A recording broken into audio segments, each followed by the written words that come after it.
I'm Brad from Northern Dauphin County. Thank you for letting me ask you guys a question here. It's on the track of government reform.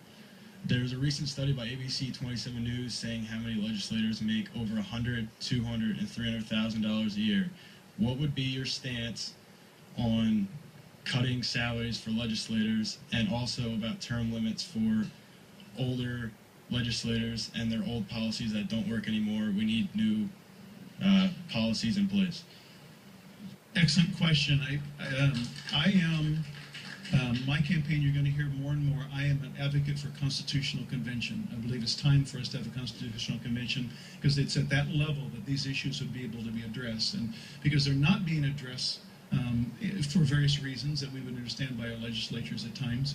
But a constitutional convention would allow the people of Pennsylvania to become involved in the process of determining what they want in relation to reform when it comes to term limits, whether or not we should have a part-time legislator, redistricting, and oh my, do we need help with the whole redistricting area. If we can shift our constitution, how we do this, more equitable basis, and along a number of things, not only the term limits, but gifts to politicians. That's another one of those issues that come up. All these could and should be addressed by constitutional convention. Now, here's what I'm also saying in these last seconds. I'm also saying this. I don't believe that we should have a constitutional convention now, because I don't believe it's a Commonwealth world healthy enough to handle a constitutional convention. The hyper-partisan and the issues and how we handle them, we would beat each other's throats. We need to become more solidified as a Commonwealth first. Good. Thanks, Max. Yeah. Pennsylvania's government needs a lot of reform, and there have been people working hard at it, people like Eric Epstein, Tim Potts, Gene Stilp, and others, who have really managed to annoy everybody in politics, from Democrats to Republicans, and that's a pretty good sign that they're onto something when they do that. And I give them a lot of credit for raising critical issues. I have changed over the years on the issue of term limits. I used to oppose term limits, but now I support them. I've changed because I've seen people stay too long, and those periods of time, in fact, become harmful not only to the people, but often to the person themselves.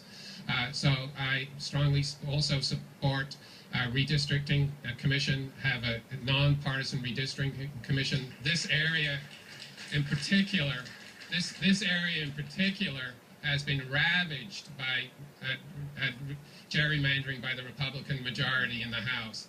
It's unbelievable the shape some of these districts that we have here, and it's an attempt by politicians to pick the voters as opposed to voters picking the politicians.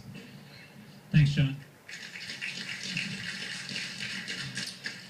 Absolutely, we need reform. I agree with Max, and that we should have a constitutional convention. I think it may actually help the dialogue some, so I think that we can go ahead and move forward with that. Certainly with redistricting, there are two states that pretty much do it correctly. That is Iowa and Colorado. If you look at their congressional districts, they're squares, and they take the population and they divide it up into the 600,000 or so people in those states that make up the district, and they have really competitive races out there. We need to do something like that. It's not just the Republicans here in Pennsylvania. If you look at what happened in Maryland, it was the Democrats that did the exact same thing that the Republicans did here, to gerrymander it to benefit the Democrats in Maryland that we saw here. Regarding term limits, I do not support term limits. I think that the people are the ones, the ultimate arbiters, and those who should make the decisions as to who the representatives should be. Thanks, Brad.